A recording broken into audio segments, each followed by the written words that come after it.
Hey, friend, welcome to another episode of Start That Business. Can you believe that June is already over? This is the last week in June. This year is running so fast. Now, in today's episode, we're going to talk about all things legal and accounting because I want to make sure that you have your legal and accounting foundation set up before you launch your business so that you are equipped to be out there serving customers legally and with the right accounting structure. All right, I'm excited to dig into today's episode. Pop in those earbuds, lace those shoes, and let's dive into today's episode. Are you ready to streamline your focus and get clarity to start your online service-based business?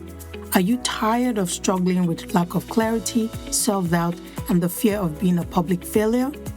Do you wish you had a clear plan you could follow to make your calling a reality? Hey friend, you don't have to stay stuck any longer. With a renewed mindset and a clear plan, you can start a business that fulfills your calling and makes a profit. I'm your host, Chichi Ukomado, a Christian business coach, Jesus follower, and a 7-figure service-based entrepreneur. In this podcast, I'll teach you how to streamline your focus, get clarity on your business idea, create your business launch plan, set up your business essentials, and launch your sustainable and profitable business from scratch. You will get tons of encouragement, godly wisdom, and accountability to grow in your faith and new business journey. It's time to partner with God and take your first step to start that business. You know the one I'm talking about? Yes, that one you've been putting off for a long time. Before I get into the content of today's episode, I want to start by giving a disclaimer. I am not an attorney, I am not an accountant, I am not a financial advisor, and I'm not holding myself out to be one. I'm not claiming to be any of these things. So the information I am going to share in today's episode is not intended to be a substitute for legal or financial advice. So please make sure that you consult an attorney, an accountant, or a financial advisor that can help you determine the best legal setup or accounting setup for your business. All right?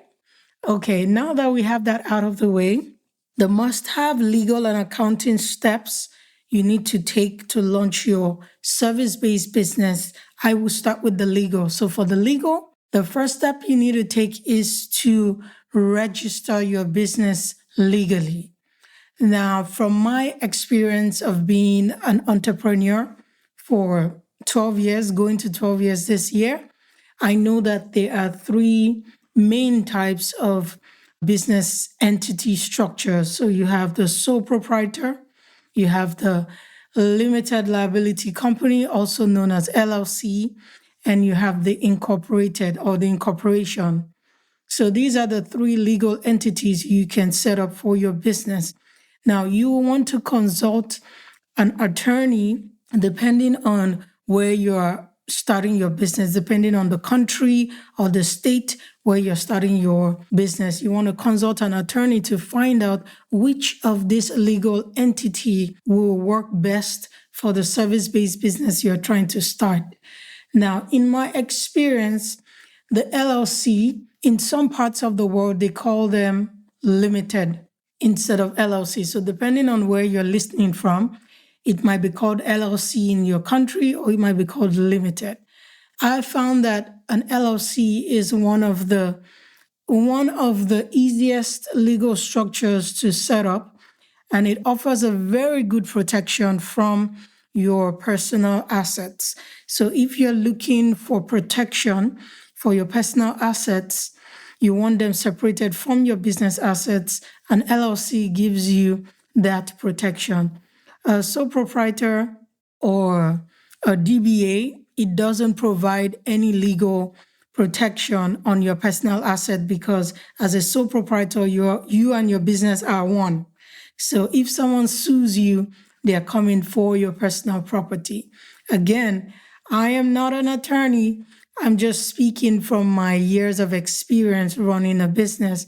You definitely want to consult an attorney to determine the best legal entity to start with. Now, with the different legal entities, they have different requirements that you have to keep up with. So, requirements with your country, filing of documents, and things like that. So, in my experience running a business, I've been one of these three different entities at different times in my business. So, at a point, I was a sole proprietor. I transitioned to an LLC and transitioned to an Inc. So I have been in the three different entities. I've experienced what it's like to be in the three different entities. And I'll say that the major difference is the legal protection they provide and the requirements that you have to keep up with the different entities. The incorporated has the most. So you have to file more things when you're an Inc. than when you are an LLC. That's why I said earlier that LLC is the simplest one to go with that gives you the most legal protection, and you don't have a lot of filings to do compared to an incorporated. Now, when you do your business registration, there are other legal components that come into play when you're doing your business registration. It's not just filing for an LLC or a sole proprietor or an Inc. There are other things you need to do when you're filing. Now, I'm speaking specifically for if you are starting a business in the United States. I don't know what the requirements are in other countries, but you can take the information from this episode and research in your own country to find out what the requirements are. Now, after you have done your business registration, for tax purposes, there's what we call an EIN, Employer Identification Number. It is similar to your Social Security number if you're based in the United States.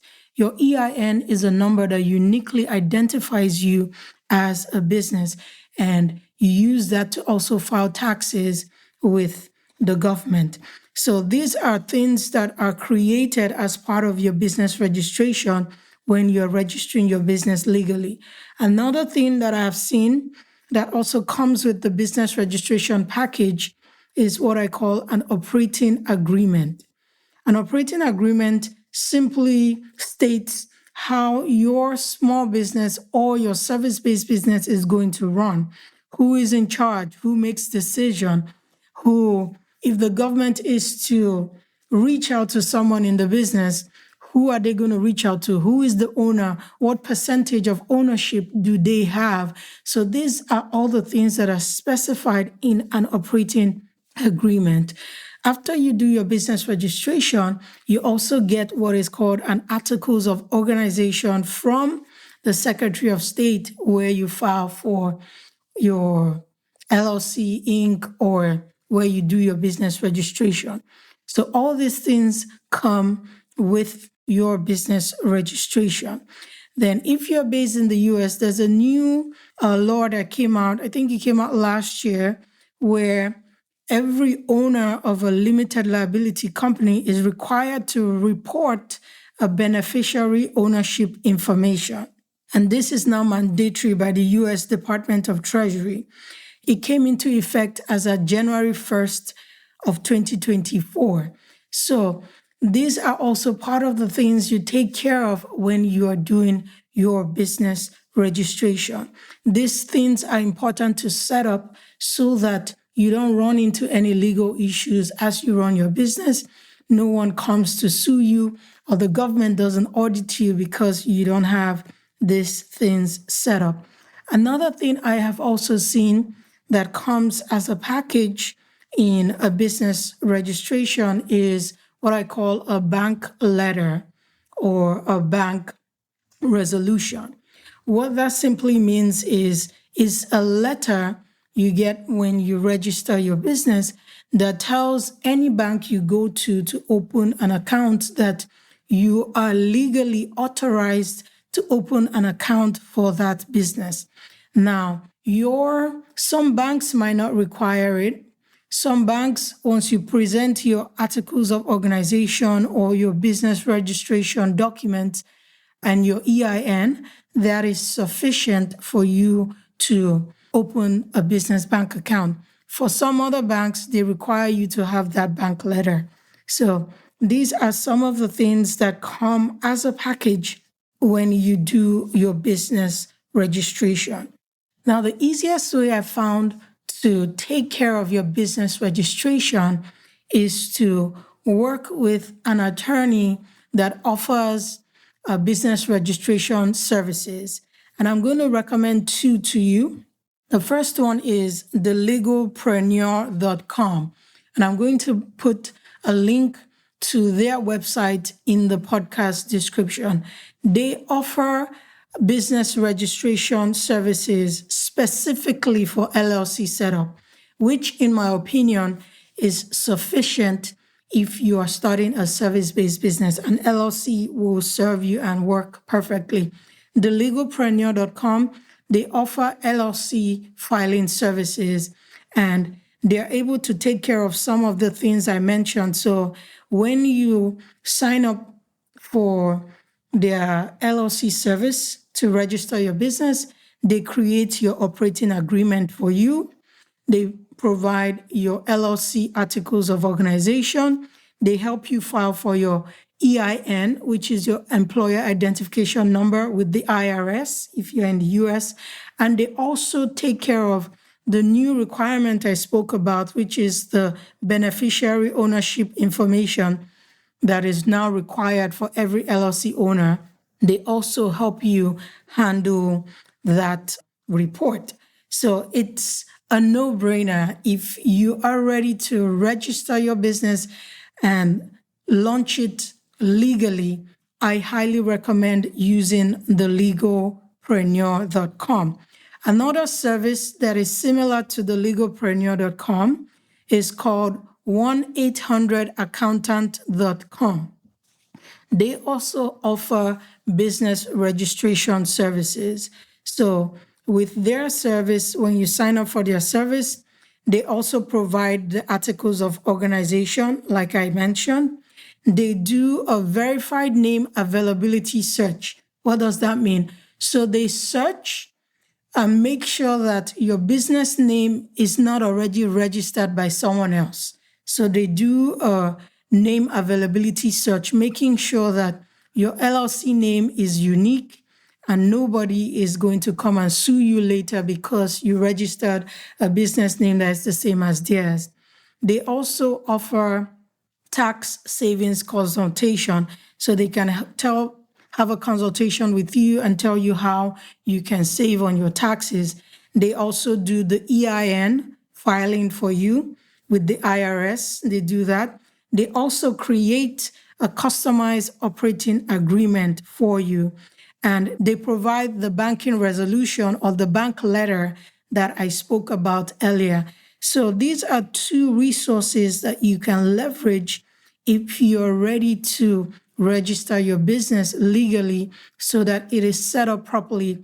I like to use professional services like this because this is what they do for a living. This is what they do. This is their bread and butter. So they know the ins and outs of business registration. Now, can you register the business by yourself? Yes, you can, but you will have to piece all these different elements I just spoke about together to have a complete legal structure set up. So it's a no-brainer to go with this recommendation. And the cost for the registration is quite affordable. So I encourage you to check out these two services that I just mentioned. So after you have taken the first must-have legal step, the next must-have accounting step you need to set up is to open a business bank account. And I want to mention that you need to be legally set up to be able to open a business bank account. So that's why the legal registration comes first. After you have registered legally, you can now take the documents that I mentioned previously to a bank to go open a business account. The beauty of opening a business account is you can separate your personal finances from your business finances. A lot of service entrepreneurs or small business owners make is they commingle their personal and business account, especially at the onset when they just start their business. They mix personal expenses with business expenses, and it makes it difficult for them to keep accurate books or makes it difficult for them to do their bookkeeping because everything is mixed up. Hey, I made that mistake in my first service-based business when I just started. I was mixing everything together, and it was hard to really grow my business operating that way. So I encourage you, don't do the same thing I did with my first service-based business. Now I have everything separated. I have my business account separated. So my transactions, I don't use my business card for personal expenses. I separate everything, and my bookkeeper thanks me for that because everything now is clear. She can understand the transactions. She's able to do my books. She's able to create a financial report because I took the time to separate my business account from my personal account. So open your business account. That is the next must-have accounting step you need to take. When you walk into a bank, they will ask for your business registration document. They will ask for your articles of organization. They'll ask for your EIN, of course. They may ask for your operating agreement. It depends on the bank. It depends on what their process is. After you have opened your business bank account, another accounting piece you need to take care of is to sign up for a payment processor. So a payment processor is pretty much an application that will process all your payments. You can use Stripe and PayPal. Those are the two that I have used in my service-based business, and I highly recommend them. They are very good payment processors. And the beauty of these two processors is they integrate easily with online carts. So if you decide to use an online cart to sell online courses, digital products, your coaching program, they can easily integrate with your payment processor. So you need to sign up for a payment processor account, either with Stripe or PayPal. In my first service-based business, I use both. I use both Stripe and PayPal because there are benefits for doing both. Maybe I'll record a separate podcast episode to talk about the benefits of having multiple payment processor. Now, after you have signed up for a payment processor, now the payment processor accounts are free. They don't charge you to open an account with them. They only charge you when you use their platform to collect payment. So that is where they charge you for each transaction, but it's free to sign up. Now, after you've set up your payment processor, the next thing you need to do is to set up your accounting software. Now, your accounting software is like your QuickBooks, Xero, Wave Apps.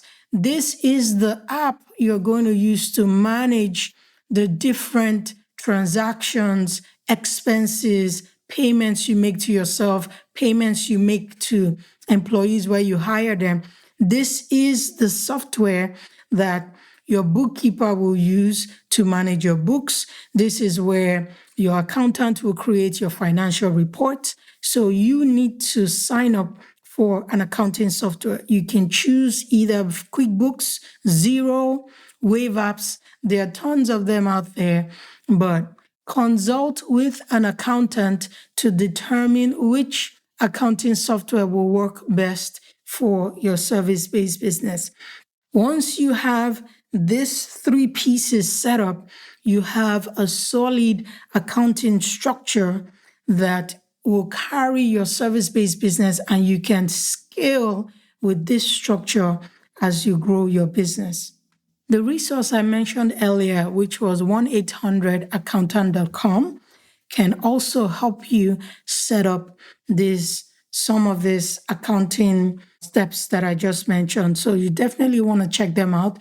There are many other services out there also that can help you set up your bank account, payment processor, your accounting software. So consult with an accountant and they'll be able to recommend services that can help you get this set up.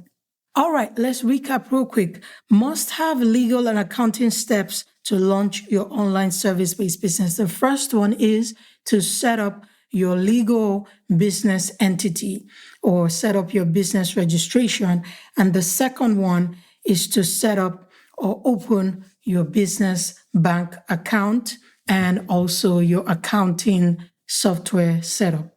I pray that you will take the time to set up your legal and accounting structure so that you can have the right foundation to build the kingdom business that God has laid on your heart. The Holy Spirit is the Spirit of truth. He leads us and guides us into all truth.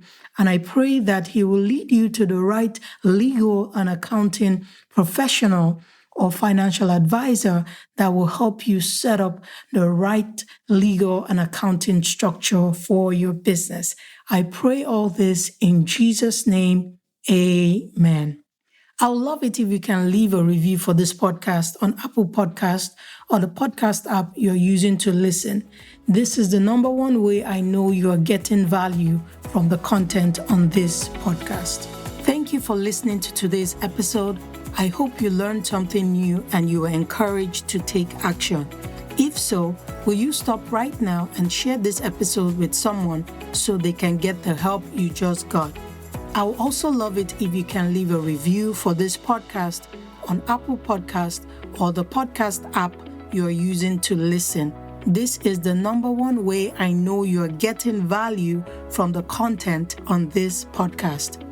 Until next time, always remember you have all you need to start that business. So keep listening for more episodes. I'll meet you here next week.